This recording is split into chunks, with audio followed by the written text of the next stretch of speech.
Welcome to the very first edition of One on One with the GRIM1. I am your host, the slayer of poses with the most electrifying man in corpse entertainment, the Necrosexual! And joining me on this momentous occasion, we have one of my very first friends that I made in Philadelphia. He's a super heavy metal DJ. He spins the tunes and make you boogie woogie and feel real good. We have DJ Darrel Asbury. Hello, GRIM1. How the hell are you? I'm doing pretty good, considering. Yeah, I see you got some vendetta background going on, so you're looking apart. Well, thanks. Yeah, I'm growing my Corona beard. Yeah. Keeps the viruses away. Yeah, right. I have a Corona mustache channeling the King Diamond effect. But yeah. I like it. Go big or go home. You're obviously influenced by the ZZ Top documentary. Oh yes, yeah, that's a good doc. Yeah, I enjoyed it. I hope you enjoyed it as well, sir. Yes, like you said, it's mandatory viewing for a power trio, or if you just like kick-ass rock and roll. Yeah, highly recommended viewing for your necro and chill session. Yes. So we are here. We're doing one-on-one with the GRIM1, and what that entails is we're going to be talking with DJ Darrel about one album, or it could also be a band or movie, but today we'll be talking about one album that was heavily influential. And for that, Darrel, what album will we be talking about in this one-on-one session? Alice Cooper's epic and amazing 80s album, Trash. Trash!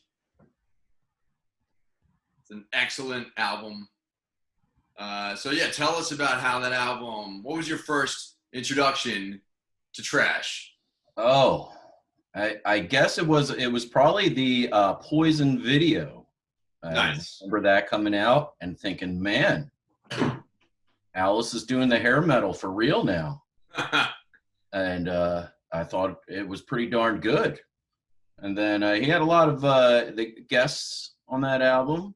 And what do you have? Desmond Child, co-writer for pretty much the whole album. The producer. Yes. And isn't he the one that he also produced? You mentioned Bon Jovi. Slippery When Wet. Yeah, and we had noticed some very similar themes going on those two albums. Yes, if you listen to the song rather, Bed of Nails, it sounds a lot like a very popular Bon Jovi song. Was it Living on a Prayer? I believe so. And, Bon Jovi sings backup on that one. Does he? So there you go. There you go. And he was okay with the ripoff. That's kudos to Mr. Jovi. Yes, rock and roll recycling. Obviously, I prefer the Alice Cooper version a bit better than Bon Jovi. But, there's like in those rock and roll moments, you have the Four Horsemen, you have the Mechanics, you have Alice Cooper, and you have Bon Jovi essentially doing the same song. But I think the Alice Cooper version rocks a lot more. Yeah. In high school, you would get your ass kicked for having a Bon Jovi shirt. Not an Alice Cooper shirt, that's for sure. Have you seen Alice Cooper in concert? I never have. Wow. You have recently, haven't you? I just saw him over the summertime and got to see him perform Poison, which is the opening track on that album, as well as Bed of Nails live. And dude still got it. He's 71 years old, getting his head chopped off still with a guillotine. And did he bring out the snake? What was that? Did he bring out the snake? He didn't have a snake, no. Oh, I would feel a little ripped off with no snake, but yeah, I mean, again, he's maybe now with the whole Tiger King thing, they're a little bit more careful about the animals that they include in that. Probably true. Sort of performance, but no, but Carl Baskin, right? That documentary is really the only thing holding this country together right now. It is. So prior to listening to Trash, were you familiar with Alice Cooper? Oh, yeah. Big Alice Cooper's Greatest Hits on cassette fan growing up, and $1 Billion Babies on vinyl. Yeah. Growing up. That was wore out those grooves for sure. Yeah, that's another excellent song and album. Alice Cooper, he's one of those people that I had always known of course, you have School's Out for Summer. You have No More Mr. Nice Guy. But I never really listened to him at length during my formative necrosexual years, which is why I don't feel like I ever ripped him off, but not just with the corpse paint, but he was definitely the OG necrosexual. He was singing about having sex with corpses as early as the Welcome to My Nightmare record with that song Cold Ethel, which is a great tune about making love in a morning. Yeah. So in a lot of ways, definitely. I could see how it could now influence you now that you right. Yeah. So I always enjoyed the Alice Cooper story of him. Somebody threw a chicken on stage, and he just threw it back into the crowd, and they tore it to pieces. Oh yeah, another one of those rock and roll stories up there with Ozzy biting the head off a bat, in the pre-corona virus world. Yeah. Nobody will do that now. Yeah, those are savage times before PETA, probably before Alice Cooper stopped drinking. Yeah. Also, in the mid '70s, he did a collaboration with Salvador Dali. Oh wow! I don't know if you're familiar with that. There's a really terrible movie on this, which is how I learned it.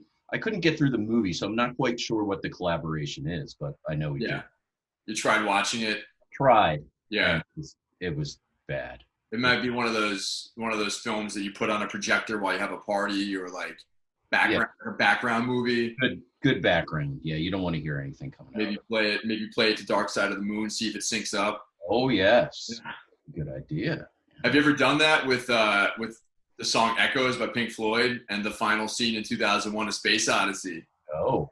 So, everybody says like, oh, and actually, I think you did it. I think you were DJing it. The Dark Side of the Rainbow. Yes. Yeah. Right. So, I mean, that's the urban myth, but in actuality, the album ends halfway through the movie, so it doesn't really match up. But if you play the song Echoes off Metal by Pink Floyd, and you set 2001: A Space Odyssey to the final Jupiter and Beyond scene, it starts and finishes exactly in sync. And I think the story behind that was Roger Waters wanted to do the score for that film, so maybe they, because they can't, the film and the Echoes album came out around the same time, so maybe they had like an early cut, or I don't know how, but they somehow recorded that song in perfect sync with the final scene. And sure as hell will match up. So if you're ever during these quarantine days and you just sit Necro, you're glitching out. Am I? Oh, still there? Oh, you're coming back. There you are. Yes. Hey, all right. I gotta stop downloading. It says my internet connection is unstable. Oh, I lost you again. Damn. Let's see. So we got some technical. There you go. There we go. Let me go close out a Pornhub on my phone. All right. I feel like the internet's like hanging on by a straw lately because everyone's like at home watching Netflix. And video games online. So I don't think it's all my fault. But I was doing that. Yeah. I came in eating up all that bandwidth. Yeah. Got to go back to cable or DSL instead of wireless.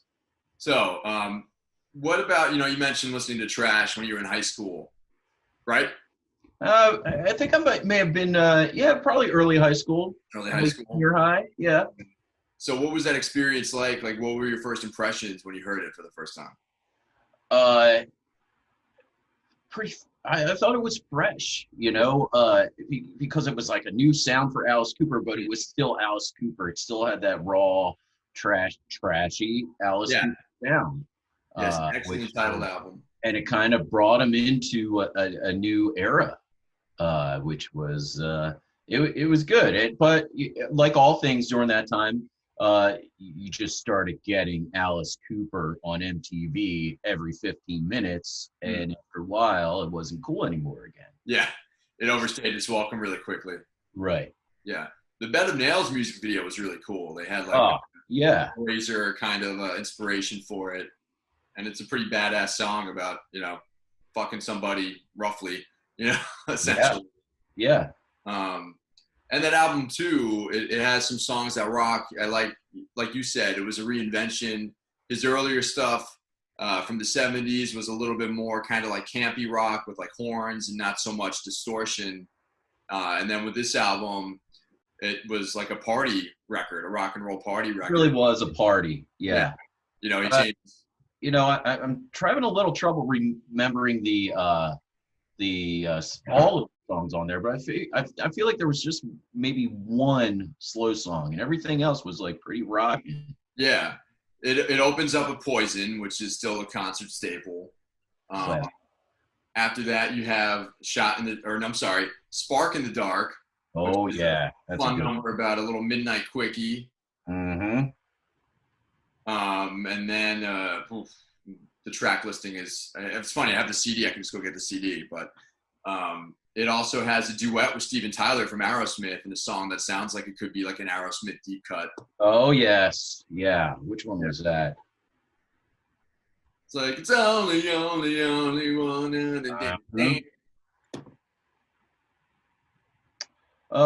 Yeah. I can't remember the name myself. Yeah. Right. And then there's also, I think the only other slow song is There's Hell Is Living Without You. Yes, that was a good one. Yeah. I remember a bad breakup when I was about 15 and I played that song on repeat. Yeah, we've all had those type of records in our lives, the breakup albums. You know, it's tough when you're 15. Yeah, it really is. You know, crushing adolescent heartbreak. Yeah, and you're crying to a Alice Cooper song. It's pretty grim.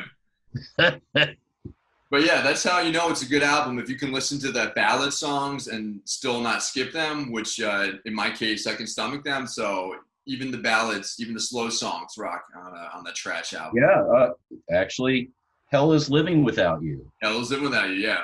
Yeah, that was written by Bon Jovi and Richie Sambora. Wow.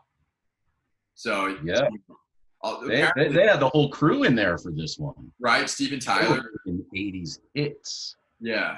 I think there were some guest solos, too, throughout the album. I'm forgetting who, but there's definitely some, aside from Richie Sambora, there's some excellent guitar work. So, yeah, it's really... John McCurry on guitar. Mm. And he was he looks like more of a studio player. Yeah. Nobody that great, you know. That's the guy that played on Trash. I mean, some of those studio players shred, you know, they just stick around. Kip Winger. Yeah. Winger, backing vocals on track 10. Nice. Kip Winger, man. We actually covered, when I was playing with Cougar, we covered 17 by Winger. Oh. Yeah. Yeah. And it's a song. Pretty good. That's the first song I tried to learn when I started playing guitar, and my guitar teacher said that I couldn't learn it. 17. Yeah. It was too creepy even back in the days. Yeah. I was 14, so I thought I was like, older ladies. Yeah.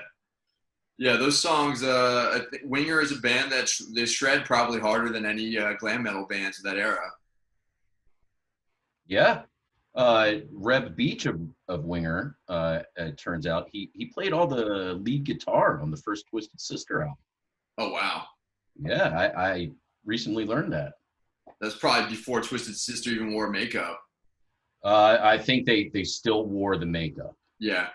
I think he had to wear the makeup in the studio. Yeah, that's a tough gig. Yeah. So aside from from those songs that you mentioned, like, were there any? What do you think the high point of Trash is? Oh, it's definitely Poison. Yeah. Poison is that's it's still a classic today. You still hear it. It still gives you tingles. Yeah. What about you? I really like Bed of Nails. Bed of Nails it really is a good one. Yeah. You know, I'm going to have to, it's a toss up between that and Bed of Nails, I'll have to say. They're both just classic. Really are classic Alice Cooper. And then how can I forget the other barn burner of the song on that album is House of Fire. I was just about to say House of Fire. Yeah. That was a great one. Yeah. So really, definitely. They had a video for it, but they didn't play it too much. You know, you might see it on Headbangers Ball and maybe a couple times a week, but they weren't every 15 minutes like Poison. Yeah. Oh man, yeah, I'm jealous that you grew up with the Headbangers Ball. I would have been a little bit too young to appreciate it, but the closest thing I had in the early 2000s was the Rock Show with Scott Ian on VH1.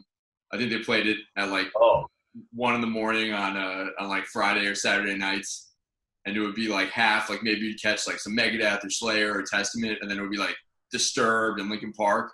Oh, So. I'm glad I missed those days. Yeah. So far gone. Yeah, early 2000s were a strange time for heavy metal. They were grim. Yeah. And now it's kind of funny because there's a lot of bands that are like new metal's coming back already. Yeah, I wish it would just go away. Yeah. Yeah. So that's it's a topic for another time that I will not discuss. Yeah, that's yeah, you shouldn't be talking about new metal. The Poser Police might throw me in their van. Oh man, they would. Right. Cool. So aside from, that album, were there any other albums that you were like heavily influenced by? At that time, I'm trying to think about what I was really listening to then with that stuff that was maybe a little bit different than like your typical, Ozzy, Metallica. I listened to a lot of Black Sabbath then still. Yeah. Heaven and Hell and Paranoid. Oh man. For me as a 14-year-old was like, I had a tape that was both of them on one tape. So wow. I wore that sucker out. That was one of my favorites growing up.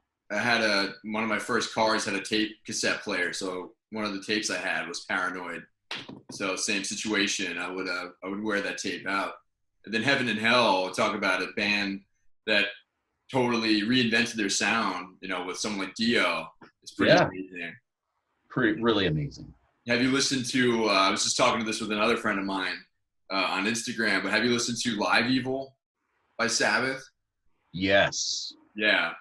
So you can hear, Ronnie James Dio singing all those classic, Ozzy era Black Sabbath songs, and frankly, like completely like blowing him out of the park, Yeah, it's true. Yeah. I was lucky enough to see him tour with Tony Iommi, and I think it was just him and Iommi. Butler may have been on those tours too, but I saw them twice performing as Heaven and Hell. Oh wow. And it was amazing. They didn't do any of the Ozzy era Sabbath. Yeah. But they were just flawless. It was great to see that. Yeah. I got to see them on their farewell tour, and aside from Ozzy, which in hindsight, the guy was probably had some health issues a lot longer than have been publicly known. Yes. But the band was super tight and super, super slow. One of the only bands I've seen, usually when you see bands live, they play faster. And, Black Sabbath played everything like pointedly a little bit slower, and that just made it even more like menacing sounding. So they still definitely have it, and hopefully they'll still be rocking away in some capacity. I hope so. Yeah. I really do. Yeah. It'll be a sad time because we're coming up on, a time when all those innovators and pioneers are going to be either retiring or even us.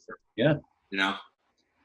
Yeah, that's what we're looking at. You got to make sure you get out there and see these people, especially with things like a quarantine going on. Right. How you're losing a lot of time this month, so you better make up for it. Yeah. After we're done. I feel like we're losing a lot of time this year. Yeah, I think you're right. It might be until the summertime. Who the hell knows that? Yeah, I think it might be a little bit longer than a month. Yeah, unfortunately. We have a show planned. We have a show planned on May 3rd, but I think it's going to get the old. Yeah, I think the large gatherings like that are not going to be up and running for a while. Yeah. It stinks. But like we mentioned before, the positive side of that is that there's plenty of time to listen to music, to discover music, hit the ground with these projects like this podcast, which is now the inaugural one being recorded finally. So slightly different medium than I thought it would be, but I'll take it, so definitely. Yeah. These sorts of situations, they definitely do, drive you to do those things that you've always been saying you want to do, and you just do them, because you got enough time to write some good riffs on an 85 Flying V. Dang right. Yeah. For those watching, Darrel got a hell of a great guitar. Yeah. So yeah, definitely have some fun with that. What type of pickups do you think you're gonna put in it? I was looking at those Seymour Duncan Alpha Omegas they just started putting out.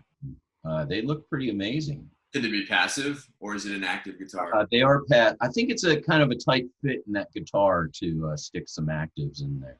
Yeah.